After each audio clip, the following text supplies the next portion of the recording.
All right, so before we swap off and do anything else, chat, I saw something very interesting on Twitter last night. I saw this tweet that said, oopsie doopsie, and I was like, what the hell is that? And then I saw what it was quoting.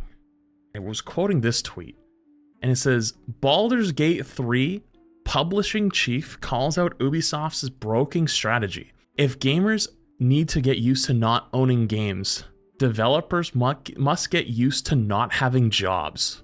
So if you haven't heard, a few weeks ago, I think it was, someone at Ubisoft basically said that like gamers need to get used to the idea of like they don't own their games, because like if you don't know, when you buy something digitally, like on Steam, you are basically getting the digital rights to use it. You are not owning it. If you actually read the terms of service, you do not own the game. You are just like gaining access to the game digitally. It has to be months now. Has it been months now? I don't remember how long ago they said it. It's been a little bit. But then this comes out and I was like, oh, that's kind of interesting. If you don't remember, when BG3 came out, there was like this little uproar. I don't want to say like too much. It wasn't like an outrage, but basically what happened was a bunch of devs from other games were saying that they shouldn't get used to BG3 level quality because games like that are not doable, which is kind of true because BG3 took forever and it had so many teams and it was such a labor of love, all for one price. That is like a once in every 10 years type of game. It was set in January? No fucking shit. I thought it was long. I didn't think it was that long. I haven't read this yet, but I figured I'd give it a quick look. BG3's publishing chief calls out Ubisoft. Okay, so we'd already read that. Prince of Persia Lost Throne was a critical hit, but didn't sell very well. And Michael Dowse thinks that it's entirely Ubisoft's fault. Yeah, I didn't even know that was another Prince of Persia game at this point. And I'd say it's probably more marketing. I feel like a lot of games fail in their marketing more than anything these days, but let's see what it said. Larian director and publishing Michael Dowse, never one to be shy about speaking his mind, has spoken his mind about Ubisoft's decision to disband Prince of Persia: The Lost Crown's development team, saying it's the result of a broken strategy that prioritizes subscriptions over sales. Wait, what subscriptions was in Prince of Persia? Why do people care if they own it or not? The only case where you lose access if the game goes off the market. That's actually not true. So if you get like banned, they can revoke your access. If you have the physical copy, right? If you had an actual disc and you got banned off a game, you could just go to a different console, right? Or a different account or something like that. But with digital, that's just like one example as where you could end up losing it. Wait, it's Ubisoft Games Library subscription. Wait, Ubisoft has its own Game Pass?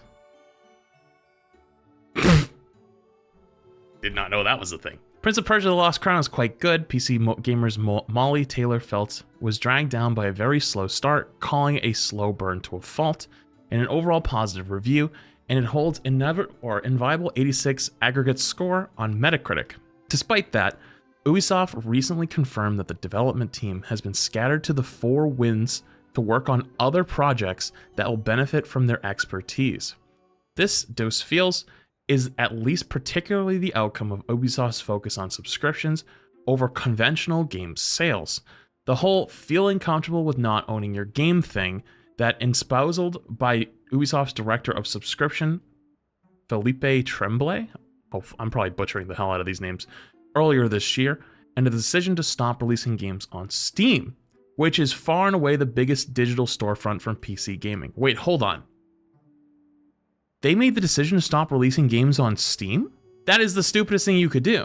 Dude, that's like owning a food company, right? Like, let's say you own a company for milk and you sell milk with Walmart, and then Walmart also sells other brands of milk that are like not your brand, but they're either like generic or like other brands. And so you're like, yeah, we're a competitor. We're not gonna sell there. So you just don't sell at any Walmart. You fucking stupid? Like, why would you not want to be on Steam? Everyone loves it. Dude, the only company that's ever put up a fight against Steam was Epic Games, and that was because with the Epic Games Store, it's because they pumped it full of money. And now it's like, would you actually consider Epic Games Store a competitor to Steam? Not really. Epic Games Store is kind of like the, I gotta deal with that. Like, I gotta download some other fucking bullshit. For like, as a PC gamer, Steam is like number one. The only ones I would argue that have ever had like a semblance of like, okay, like I'll use that is like probably Blizzard games, and that's because it was in the Blizzard launcher for so many years, back when Blizzard actually had good PR standing. I know, been a long time since that, but I would say like that was probably one of the ones that people would be like, okay, I understand I have to use this for WoW, for example, right? The last notable game on their platform was arguably Far Cry 6 in 2021, posted on X via Games Radar. The Crew, Mirage, and Avatar came out in 2023 and didn't perform. You know why The Crew probably didn't perform? Because that game I remember being so hyped for back in like 2014, and it was such an undersell, underperformer. Like it was not what it was promised to be. So like, I remember hearing that The Crew had like a very dedicated, loyal group though, that loved to play that game. It was very small, but Father Some things the gifty. All came in 2023 and didn't perform. So you can assume subscriptions were at a lull when Pop released by Prince of Persia, released in 2024, which means people wouldn't be launching their store all too much. Wow, that's actually such a good point. Is the marketing probably wasn't too good, and also people aren't going to launch the store and go take a look at it. That's actually kind of crazy. If it had released on Steam, not only would it have been a market success, but there would have been likely a sequel because the team are so strong. It's such a broken strategy. The hardest thing is to make an 85 plus game. The hardest thing is to make an 85 plus game. What does that mean? It is much, much easier to release one. It just shouldn't be done the way it was. The hardest thing is to make an 85 plus game. Yeah, the Metacritic was 86, so I'm gonna assume it's the score. So it's really hard. So basically what they were saying, the dev is saying, this person was saying that it's really hard to make a game that's scored 85 or above on Metacritic. So for the fact that they accomplished that and still didn't sell well comes down to like the game isn't bad, it's just their marketing was really, really bad. I kind of think of, I know a lot of people probably disagree with it, but I kind of think of like Spectre Divide a little bit with that. So even if a game's like maybe pretty good, like it doesn't have good marketing, it just kind of falls apart, and then the blame falls on the devs, even though we all know who it is. It's actually whoever decided to not release on Steam. Prince of Persia, The Lost Crown did eventually come to Steam, but not until August 8th, 7 months after its initial release. It's been as well received there as elsewhere, holding a positive user rating, but that far down the road, the proverbial wind, was out of its sails, and decisions about the sequel and the fate of the dev team were presumably already locked in. So yeah, if they shut this team down and it got laid off like last week, I think, it came to Steam in August, yeah, that decision was made a long, long time ago. To relate it to Overwatch stuff that we know, like remember when we found out PvE was canceled in like May of last year? It was like May or June. They decided to cancel it in December. Like we found out 6 months later. So like if a whole studio is being shut down, they knew about that for forever, and they just threw it on Steam as like we'll see what happens, you know? If the statement gamers shouldn't get used to should get used to not owning their games is true because of a specific release strategy, subs above sales. Oh, I understand. So basically this whole statement of gamers should get used to not owning their games is by owning their subscription service, right? Like you own the Ubisoft subscription service. Oh, I see. I understand now. Then the statement developers must get used to not having jobs if they make a critically acclaimed game.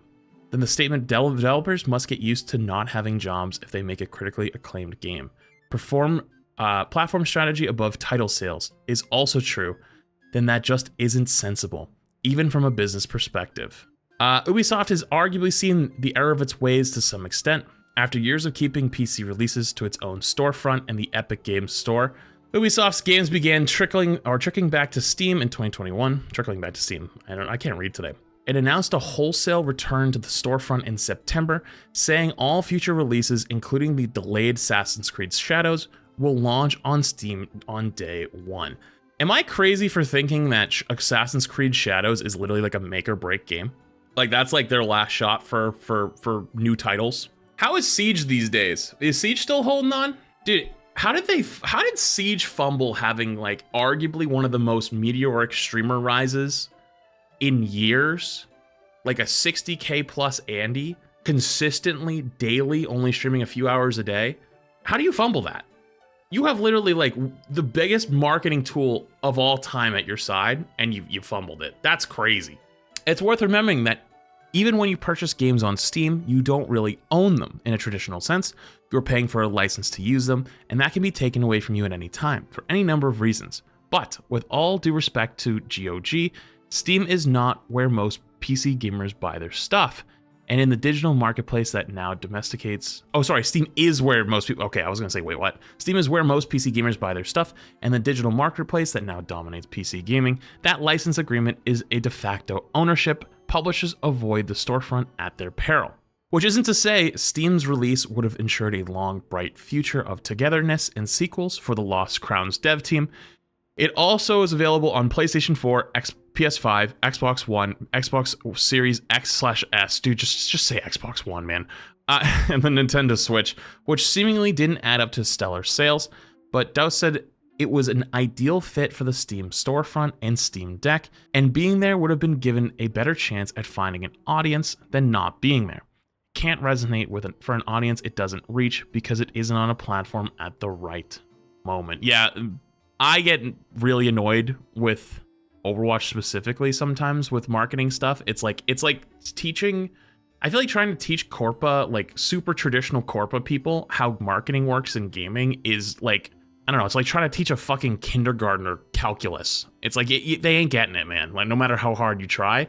And it really is about the perfect moment. It really is about the perfect moment. And you only get a few of them in your game's entire lifetime, if ever.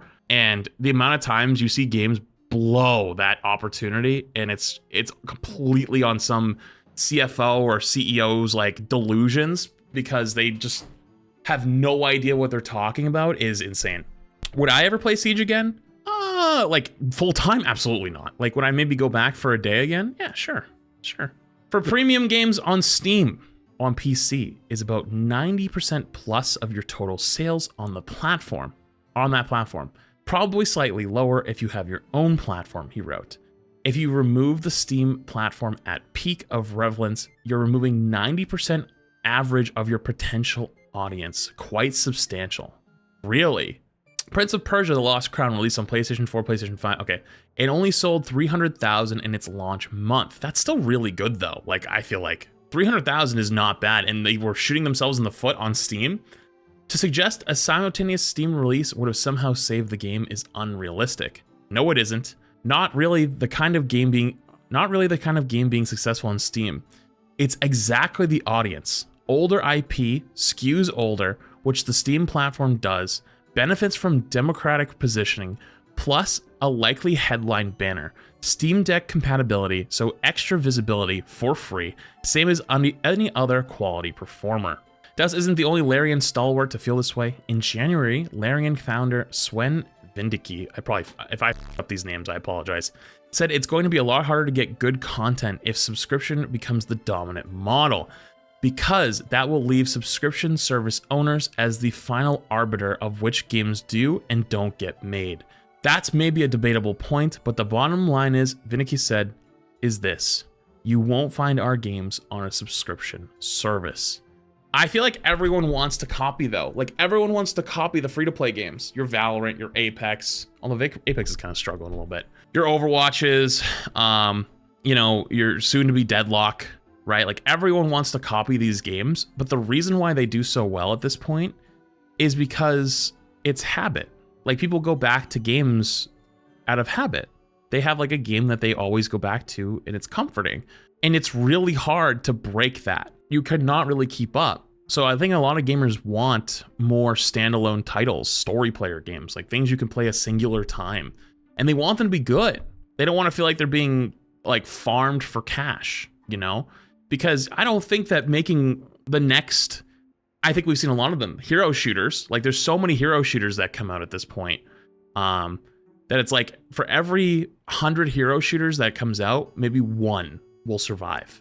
So like, why not focus on making a really good story game? You know, like making a really good single player experience game. Why not work on something like that? Because unfortunately, you're just not going to beat them.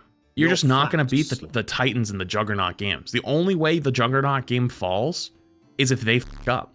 I at least personally want to see more single player games. And I've been playing a lot more single player games recently. Elden Ring, good example. And I want to see more of them. So kind of a base take coming out of BG3 publisher. And BG3, one of my favorite games I've played in a long, long time. And I think a great example of a game that you could tell was a labor of love and absolutely deserves to make all the money it made.